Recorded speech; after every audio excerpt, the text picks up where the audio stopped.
Expiry date over হওয়া বোতল, দেখো স্প্রাইটের এক্সপায়ারি ডেট ওভার হয়ে গেছে ফেব্রুয়ারিতে, আর এখন মার্চের শুরুতে এই বোতল এখনো ওরা দিচ্ছে।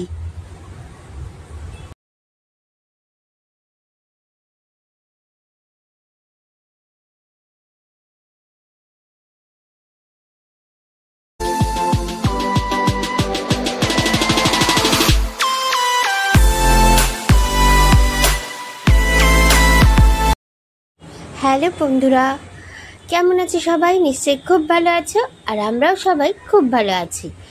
তো আগের দিনের ব্লগে তোমরা দেখেছিলে যে আমরা একটা মানে অত্যন্ত বাজে বাসে করে বকখালি পৌঁছেছিলাম। তো এখন দেখো আজকের ব্লগে তোমাদের সঙ্গে শেয়ার করব যে এই বকখালিতে পৌঁছানোর পর আমরা যে রিসর্টে উঠেছি সেই রিসর্টের একটা ওভারঅল লুকস এবং আমাদের রুমটা কীরকম ছিল তারই একটা লুকস তোমাদের সঙ্গে শেয়ার করব। তো দেখো বকখালি বাস তো আমাদের নামিয়ে দিল, কিন্তু নামানোর সময়ও আবার বারবার সেই বাসের সেই বিখ্যাত ড্রাইভার মানে কন্ডাক্টর আমাদের রিকোয়েস্ট করলো যেন ওর চাকরির কোনো প্রবলেম না হয়, যেন আমরা কমপ্লেন না করি, ইত্যাদি ইত্যাদি। তো যাই হোক, এখন আমরা বেরিয়ে পড়েছি টোটো নিয়ে। টোটোর ভাড়া 15 টাকা, সেটাও আগের দিনই তোমাদের দেখিয়েছিলাম ব্লগের শেষে। তো এখন যাচ্ছি দেখো আমাদের রিসর্ট তপমা রিসর্টের উদ্দেশ্যে। রাস্তাটা দেখে আমার খালি কেন জানি না মনে হচ্ছিল যে যেন তারাপীঠের রাস্তা দিয়ে যাচ্ছি, একেবারে একরকম লাগছিল। মানে মাঝে মাঝে তো মানে মনেই হচ্ছিল যে যেন তারাপীঠ পৌঁছে গেছি। তারাপীঠে মানে আমরা বকখালি না, আমরা তারাপীঠে বেড়াতে এসেছি। তো যাই হোক, সবটাই তো পশ্চিমবঙ্গের মধ্যে না, রাস্তা তো ঘুরে ফিরে সব সেই একই হবে। আর বিশেষ করে চারপাশের দৃশ্যটা আমার ভীষণভাবে মানে মিল পাচ্ছিলাম, চারপাশের যে এই বাড়ি ঘর এরকম গাছপালা সমস্ত কিছুর সঙ্গে ভীষণভাবে মিল পাচ্ছিলাম আমি তারাপীঠের রাস্তার। আর এই যে দেখো হোটেলটা, এটা কিন্তু একটা হোটেল, এটা পুরো জাহাজের অনুকরণে তৈরি, বেশ সুন্দর লাগছিল কিন্তু এটা দেখতে। তো যাই হোক, রাস্তা দেখতে দেখতে বেশ মনে একটা আনন্দ নিয়ে আমরা যাচ্ছি এখন রিসর্টের দিকে। বাস জার্নিটা একটু মানে প্রবলেমেটিক হলেও এরপর থেকে মানে এই রিসর্টে পৌঁছানোর পর থেকে কিন্তু পুরো ট্রিপটা আমাদের বাড়ি ফেরা পর্যন্ত দারুণ কেটেছে, ভীষণ ভালো, মানে খুবই এনজয় করেছি, খুবই ভালো কেটেছে সত্যি কথা। তোমরা পুরো ব্লগটা দেখবে, তাহলে তোমরা বুঝতে পারবে। আর যে কটা স্পট মোটামুটি বকখালিতে আছে, প্রায় প্রত্যেকটা স্পটই আমরা ভিজিট করেছি। এখানে রাস্তা দিয়ে যেতে যেতে দেখলাম প্রচুর উইন্ডমিল আছে, যেগুলো বন্ধ হয়ে আছে দেখো, কিন্তু মানে আমফানের সময়, আমফানের ঝড়ে এগুলো যে মানে পাখনাগুলো যেগুলো আর কি ঘোরে, সেগুলো কিন্তু ভেঙে গেছিল বেশ কিছু কিছু, ঠিক আছে, কিছু ভাঙা। তো এখন অবশ্য এগুলো বন্ধই আছে। তো ওইগুলো দেখতেও বেশ অন্যরকম লাগছিল, কারণ এই জিনিসটা আমি কখনো এর আগে দেখেছি বলে আমার মনে পড়ছে না। আর দেখো কথা বলতে বলতে চলে এসেছি আমাদের রিসর্টে, তপমা রিসর্ট। তো ঢুকেও পড়েছি। এখন চলো তোমাদের রিসর্টটার একটা বাইরে থেকে একটা রিভিউ তোমাদের মানে এক ঝলক দেখানো যেটাকে বলে, সেরকম ভাবে তোমাদের একবার দেখিয়ে দিই। পরে তো আমার ব্লগে তোমরা রিসর্টের ফুল রিভিউ দেখতেই পাবে, আমার চ্যানেলের সঙ্গে জুড়ে থেকেও দেখতে পাবে। কামিং ব্লগে আমি এই রিসর্টের ডিটেলস, রিসর্টের টাকা কত, প্রত্যেকটা রুমের সমস্ত কিছু এভরিথিং আমি তোমাদের সঙ্গে শেয়ার করব। তো দেখো রিসর্টে ঢুকেই এখানে রিসেপশনের পাশেই একটা খাঁচার মধ্যে এক শালিক, যদিও পরে শুনলাম যে এখানে ছিল 2টো শালিক, একটা শালিক উড়ে গেছে আর একটা শালিক খাঁচায় রয়ে গেছে। আর এখানে একটু কাজ হচ্ছে।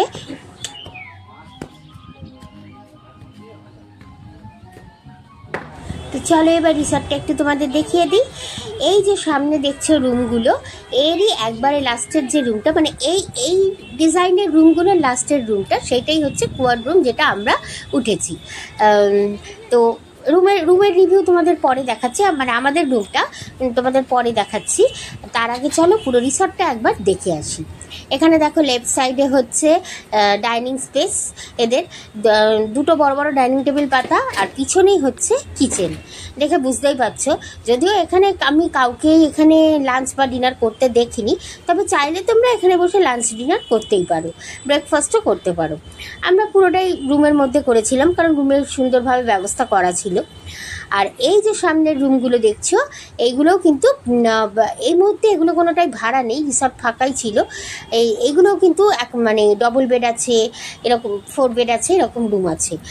আর তার পাশেই আছে দেখো, তারই পিছনে এখানে আছে দেখো টেন্ট। এই রিসর্টের এটা একটা অন্যতম আকর্ষণ, এই টেন্ট।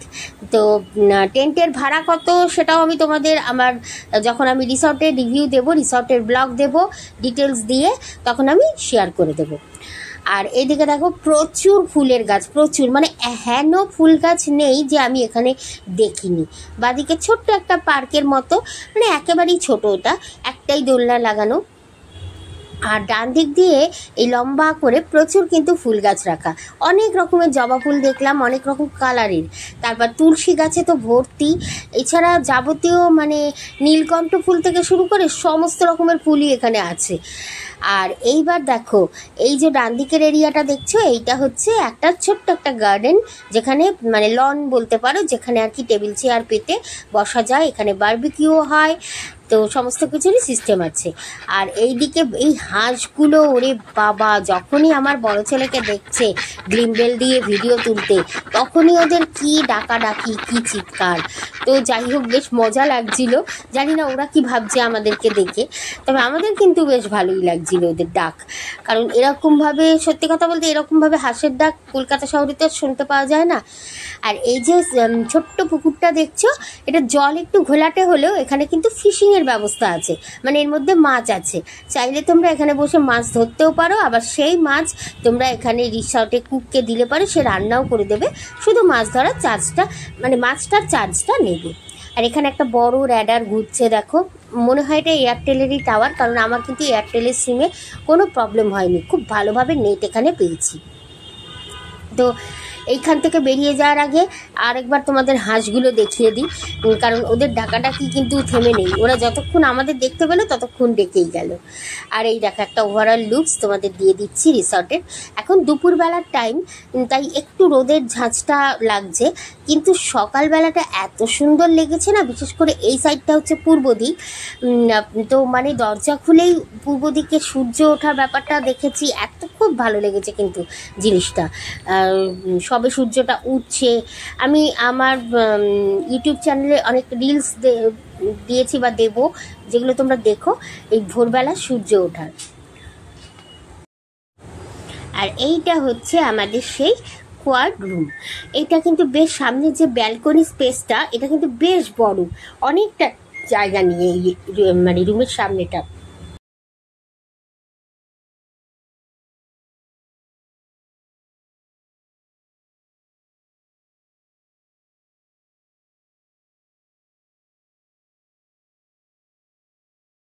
তো রুমে ঢুকেই সামনে একটা 4 সিটার ডাইনিং টেবিল রাখা, খুব সুন্দরভাবে হাত পা ছড়িয়ে এখানে বসা যায়, খাওয়া যায়।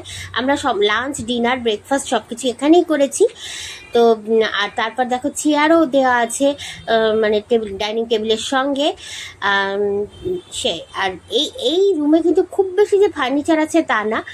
এখানে একটা উইন্ডো আছে, যেটার ভিউ কিনা কিচেনের দিকে, এটা পর্দা সরালে কিচেন দেখা যায়।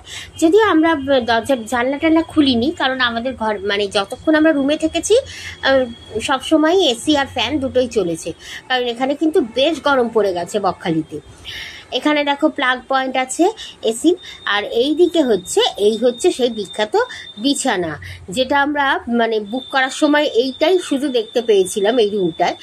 আর দরজাটা হচ্ছে স্লাইডিং, সঙ্গে দেখো চাবি এখানে এরমভাবে লাগানো। এটা মানে কতটা সিকিউর ঠিক ব্যাপারটা জানি না, তবে এখানে কিন্তু চুরি টুরির কোনো ভয় নেই, বা চুরি টুরি সেরকম কোনো ব্যাপারও ছিল না। আমরা কিন্তু নিশ্চিন্ত মনে বেরিয়েছি, এসছি, কোনো প্রবলেম হয়নি। আর এই যে বিছানাটা দেখছো, এটা 4 বেডেড হলে পরেও এখানে কিন্তু চাইলে পরে তো মানে 5 জন খুব আরাম করেই শুতে পারবে। এই সাইডে দেখো বিছানার এদিকে আরেকটা জানলা, যেখান দিয়ে বাইরে দেখো দৃশ্য সুন্দরভাবে দেখা যায়। উপরে দেখো ফল সিলিং করা। আর এই হচ্ছে টোটাল একটা ওভারঅল লুকস পুরো রুমের। আর টেবিলের বাদিক দিয়ে দেখো আয়নাটা লাগানো। এই আয়নাটা খুব সম্ভব সোজা ছিল, বিছানার সোজাসুজি ছিল, কিন্তু পরে চেঞ্জ করে দেওয়া হয়েছে। হ্যাঙ্গার রাখা আছে জামা কাপড় ঝোলানোর জন্য। আর ঘরে এসি ফ্যান দুটোই আছে। মানে আমরা তো যাওয়ার পর থেকে যতক্ষণ রুমে থেকেছি সবসময় আমাদের এসি ফ্যান দুটোই চালিয়ে রাখতে হয়েছে, কারণ বললাম না বেশ গরম। আর এই জানলাটা খুললেই কিন্তু রিসর্টের ভিতরের ভিউটা দেখা যায় পূর্ব দিকে। জাস্ট অসম লুকস একটা। তো এখানে এসির প্লাগ পয়েন্ট আছে, আর এখানে এমনি প্লাগ পয়েন্ট আছে। তবে এদের প্লাগ পয়েন্টগুলো একটু কিরকম যেন গন্ডগোল টাইপের, মানে একটা সঙ্গে আরেকটা কিরকম একটা যেন কোনটায় কোন কানেকশন বোঝা যাচ্ছে না। আর একটা জিনিস যেটা বাজে লাগলো সেটা হচ্ছে রুমে কিন্তু জামা কাপড় মানে ব্যাগপত্র রাখার জন্য কোনো ডেস্ক বা কোনো কাবার্ড কিছু নেই। আমি আলাদা চেয়ার চেয়ে নিয়ে তার উপর আমার সাজার জিনিস, আমার লাগেজ সমস্ত কিছু রেখেছিলাম। আর এইবার দেখো বাথরুমটা কিরকম যেন পুরোনো দিনের স্টাইলের একটা মানে গ্রাম্য স্টাইলের বাথরুম, কিন্তু বেশ সুন্দর পরিষ্কার। হ্যাঁ, ওভারঅল একটা কথা বলতেই হয় যে রিসর্টটা কিন্তু বেশ নিট অ্যান্ড ক্লিন, খুবই পরিষ্কার। রুমগুলোও তাই, আর টয়লেটও তাই, সমস্ত কিছু। তোমাদের পরে যখন অন্য রুমগুলো দেখাবো অন্য ব্লগে, তখন দেখো তোমরা সবকটা রুমই কিন্তু বেশ পরিষ্কার পরিচ্ছন্ন। তো এই হচ্ছে বাথরুম, দেখতেই পাচ্ছ সমস্ত কিছু মানে অ্যারেঞ্জমেন্ট করাই আছে বাথরুমে, শুধু গিজার নেই এই রুমটাতে। আর কমোড টমোড সবই আছে। আর এবার বাথরুম থেকে বেরিয়ে এসে চলো ঘরটা আরেকবার তোমাদের একটুখানি দেখিয়ে দিই। তো ব্লগ তো এবার শেষ করার সময় এসে গেছে বন্ধুরা। কেমন লাগলো ব্লগটা অবশ্যই কিন্তু কমেন্ট করে বলো। আর এই দেখো একটা এসে স্পাইট নিয়েছি, স্পাইটটা কিন্তু এক্সপায়ারি ডেট ওভার হয়ে গেছে, সেই ফেব্রুয়ারি মাসে এটার এক্সপায়ারি ডেট চলে গেছে। কিরাম লাগে বলো দেখলে পরে জিনিসটা। তো যাই হোক, আমরা যখন রিসেপশনে গিয়ে বললাম, রিসেপশনে তখন ম্যানেজার ছিল না, অন্য একজন ছিল। সে আবার বলল যে ও তো ফেব্রুয়ারি মাসেই গেছে, ওতে আর কি হয়েছে। চিন্তা করো ব্যাপারটা, এটা মার্চ মাসের শুরু আর ওটা গেছে ফেব্রুয়ারির শুরুতে। এখন বাজে 1:30, আমাদের লাঞ্চ চলে এসছে। আর ওই যে লাঞ্চ নিয়ে এসছে, ওর নাম কি বলো তো? ওর নাম, আচ্ছা ওই বলু, তোর নামটা বলে দাও। দীপক সর্দার না? হ্যাঁ, দীপক সর্দার। ওর সঙ্গে পরে ভালো করে তোমাদের আলাপ করিয়ে দেবো। ও হচ্ছে এই রিসর্টের মানে সুপারভাইজার বলতে পারো, সমস্ত কিছু দেখাশোনা করছে ও। আমাদের রুম দিল সুন্দরভাবে, এখন খেতে দিচ্ছে, সবকিছু ও করে দিচ্ছে। এখানে আমি এখন মোবাইল চার্জে আছে, দেখাতে পাচ্ছি না। এখানে আমাদের বালিশ টালিশ অনেক কিছুও সার্ভ করেছে, তো বেশ ভালো। তো আর এই যে খাবার কি আছে সেটাও তোমাদের দেখাচ্ছি। তবে আমার এই মোবাইলে না এখন চার্জ হচ্ছে, আমি দেখিয়ে দিচ্ছি তোমাদের দ্বারা। একটুখানি হয়ে যাক চার্জ, আমি খাবার কি কি অর্ডার দিয়েছি আমরা দেখিয়ে দিচ্ছি।